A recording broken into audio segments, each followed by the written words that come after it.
Pelarian Panji Sumenang pasca runtuhnya Majapahit. Kekuasaan itu kalau sudah jatuh, seperti sudah tidak berharga lagi, nyaris semua terinjak-injak, terhinakan. Begitulah yang dialami oleh Panji Sumenang ketika Majapahit jatuh ke tangan prajurit-prajurit Demak. Beliau bersama para pengikutnya terpaksa harus menyingkir karena tidak ingin sengsara atau bahkan meninggal di tangan mereka. Meski begitu, beliau tetap berusaha agar pelariannya ke negeri orang bisa sedikit bermanfaat baik bagi dirinya, pengikutnya, maupun bagi masyarakat banyak. Bagaimanakah lika-liku perjalanannya? Ikuti kisahnya berikut ini.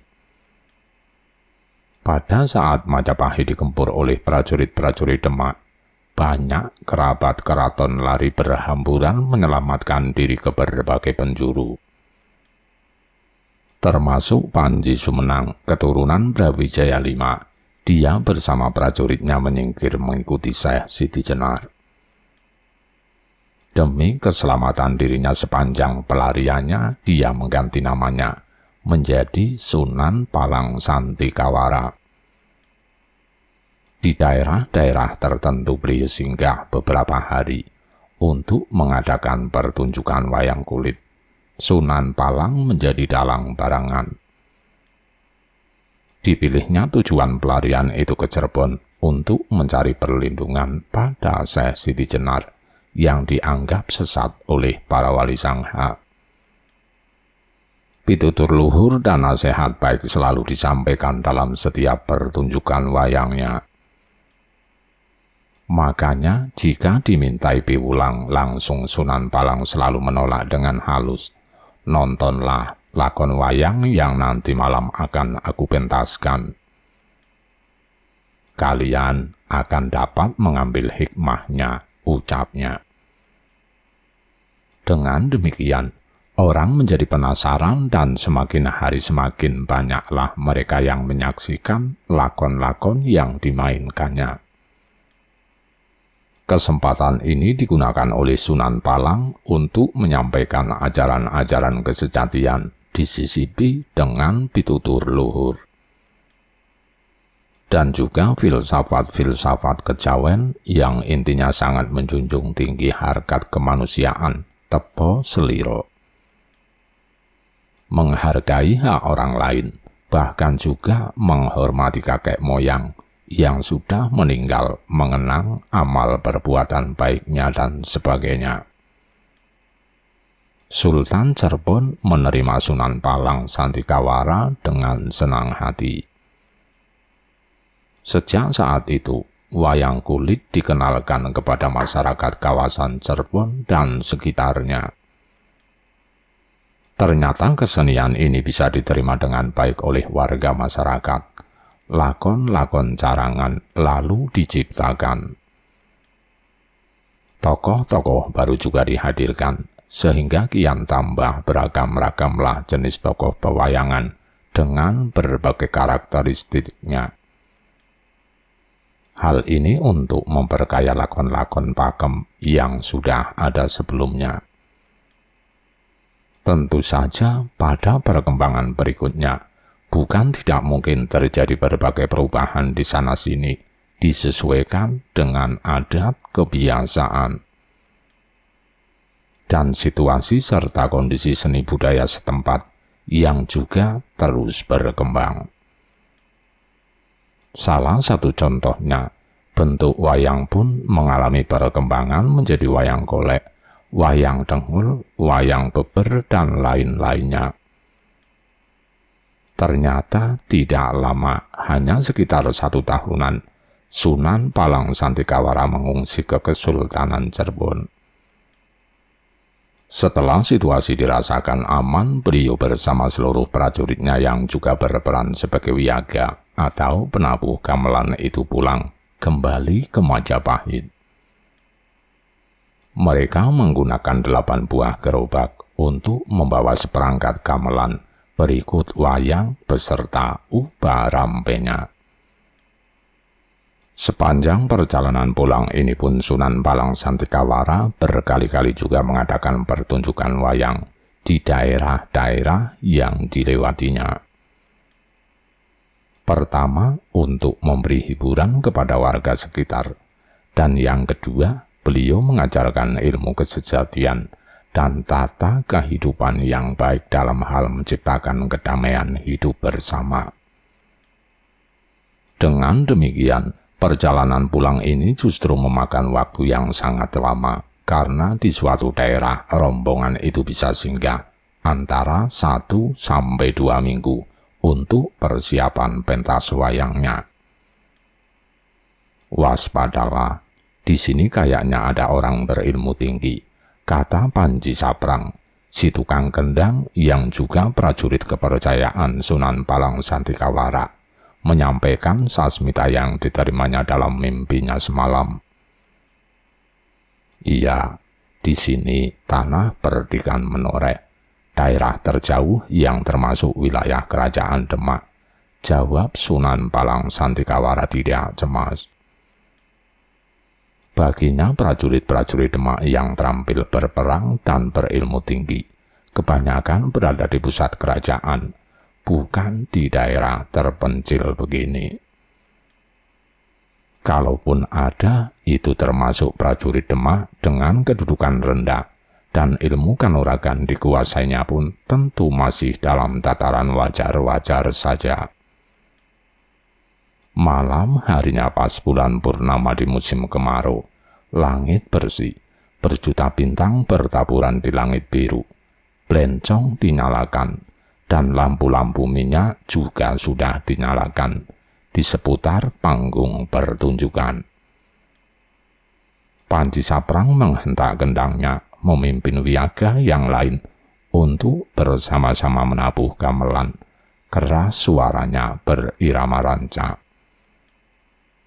Makin malam penonton makin banyak yang berdatangan. Apalagi lakon yang dimainkan Baratayuda sungguh membuat malam yang biasanya sepi menjadi rame riuh, gayeng dan semarak. Sambil memainkan kendangnya, Panji Saprang menyiapkan kemampuan batinnya ketika merasakan ada serangan dari pihak lain yang tidak kasat mata. Serangan itu mengarah ke ulu hatinya, rasanya seperti akan meremas jantungnya. Masih terus sambil memainkan kendang, Panji Saprang menyalurkan kekuatan batinnya ke kedua lengannya, turun ke telapak tangannya, dan siap dihentakkan. Sementara itu, seorang bertubuh agak gemuk berkepala botak, duduk bersila di bawah pohon nagasari, tak jauh dari panggung pertunjukan wayang. Dia memusatkan nalar budinya, berkonsentrasi penuh, dan mencoba perlahan-lahan menyerang dada Panji Saprang dengan ilmu batinnya. Tiba-tiba orang berkepala botak itu berteriak kesakitan, bersamaan dengan suara kendang yang dihentak begitu kerasnya oleh Panji Saprang dari atas panggung pertunjukan wayang. Mendengar teriakan kesakitan yang sedemikian kerasnya tadi, para penonton menoleh. Si botak jatuh berkelonjotan sambil memegangi dadanya, di mana tulang-tulang ikannya remuk. Orang-orang tadi bingung, panik, dan tidak tahu bagaimana harus menolongnya. Lebih heran lagi, di antara penonton yang rata-rata warga kampung sekitar, tidak ada yang mengetahui siapa sebenarnya si botak yang jadi korban pembunuhan tadi. Siapakah yang membunuhnya? Esok paginya, Sunan Palang Santikawara mengupah beberapa warga kampung untuk mengebumikan si kepala botak. Karena mereka tidak mengenali orang tersebut, maka penguburannya dilakukan di puncak sebuah bukit yang tidak ditumbuhi pepohonan. Konon sampai sekarang puncak bukit kecil tersebut tetap tidak ditumbuhi pepohonan. Masyarakat menamakannya gumuk botak. Salah satu gumuk angker yang terdapat di sela ratusan gumuk lain yang terdapat di Pegunungan Menoreh, Kabupaten Kulon Progo, Daerah Istimewa Yogyakarta. Sejak zaman dahulu, sesungguhnya orang sudah merasakan arti pentingnya kebersihan dalam kehidupan sehari-hari. Hanya saja mereka belum menyadari akibatnya apabila kebersihan itu terabaikan dan tidak dilaksanakan sebagai rutinitas sehari-hari. Bahkan timbulnya penyakit endemi yang dulu disebut pagebluk juga lebih dipahami sebagai kelakuan makhluk halus yang jahat. Daripada sebagian dampak dari kekeliruan cara menjalani kehidupan manusia itu sendiri. Nah, solusi tepat yang akhirnya mereka ketemukan lewat sasmita maupun mimpi adalah menyelenggarakan merti desa atau bersih desa. Perjalanan pulang kampung sambil menyebarkan ajaran kesejatian ternyata membutuhkan waktu yang sangat panjang. Panji Sumenang alias Sunan Palang Santikawara dan rombongan memasuki di Dusun Sipandan, bertemu dengan Ki Joko Gribik, putra Brawijaya V. Sekarang daerah ini termasuk wilayah Kabupaten Klaten, di mana warganya sudah banyak yang berkecukupan. Kehidupan di sini sebenarnya sudah cukup maju. Sawah-sawah nampak menghijau, segar dengan berbagai tanamannya. Sungai-sungai tetap ada airnya, meski kurang bersih. Kehidupan kayaknya juga tentram, damai, bahagia, makmur dan murah sandang pangan. Wilayahku ini sedang dilanda pagebluk, Nak Mas Panji, berkata Ki Joko Gribik. Warga banyak yang menderita penyakit aneh. Esok kejangkitan penyakit itu, siangnya meninggal. Siang menderita, malamnya meninggal, malam terasa sakit, pagi harinya meninggal, begitu dan seterusnya, kata Ki Joko Gribik judek. Panji Sumenang mengangguk-angguk memahami masalah itu. Malam harinya beliau duduk bersila, berkonsentrasi memusatkan nalar budinya, manekung, maneges, mencari sasmitaning ilahi, dan memohon petunjuknya. Akhirnya didapatlah gambaran dalam bayangan mimpinya, yang kemudian disampaikan kepada Ki Joko Gribik. Sepertinya itu penyakit pes, Ki Joko. Salah satu hewan yang menyebarkan penyakit tadi adalah tikus. Makanya warga masyarakat mulai hari ini harus kita ajak hidup bersih, rumah bersih, lingkungan seputar bersih. Parit-parit juga harus kita bersihkan, kebun-kebun bersih, juga sawah-sawah. Jangan sampai banyak tumpukan jerami dan sebagainya. Dengan demikian, tikus-tikus tidak akan kerasan dan menjauhi lingkungan tempat tinggal kita. Maka penyakit pun akan menghilang dengan sendirinya. Begitu. Jadi kita harus merti desa, Nak Mas Panji. Iya. Esok paginya seluruh warga Dusun Sipandan diajak merti desa, yaitu gotong royong bersih-bersih lingkungan. Ada yang membuat lubang-lubang tanah untuk memendam sampah-sampah yang berserakan, rumput-rumput kering dan daun-daun kering dibakar. Parit-parit yang mampet karena sampah dibersihkan dan gerumbul-gerumbul perdu dibabadi. Nak Mas Panji, di sebelah selatan desa ini terbentang hutan pandan yang sangat luas. Nah, kalau kita mau babat alas pandan, cukuplah untuk tempat pemukiman warga-warga baru yang mau menjadi penduduk di sini. Usul Ki Joko Gribik. Setuju, jawab Panji Sumenang, karena di antara para pengikutnya Ada beberapa orang yang menginginkan tinggal di tempat itu saja, tidak perlu melanjutkan perjalanan pulang sampai ke Majapahit. Sesudah lingkungan tempat tinggal Ki Joko Gribik bersih, warga kampung pun nampak mulai sehat, berangsur-angsur penyakit berkurang. Warga juga bisa kembali bekerja seperti sedia kala. Ki Joko Gribik dan Panji Sumenang lalu mengajak warga masyarakat mengadakan kenduri sebagai ungkapan rasa syukur kehadirat Tuhan Yang Maha Esa, yang telah memberi kemurahan rezeki dan kesembuhan dari cobaannya yang berupa penyakit menular atau pagebluk.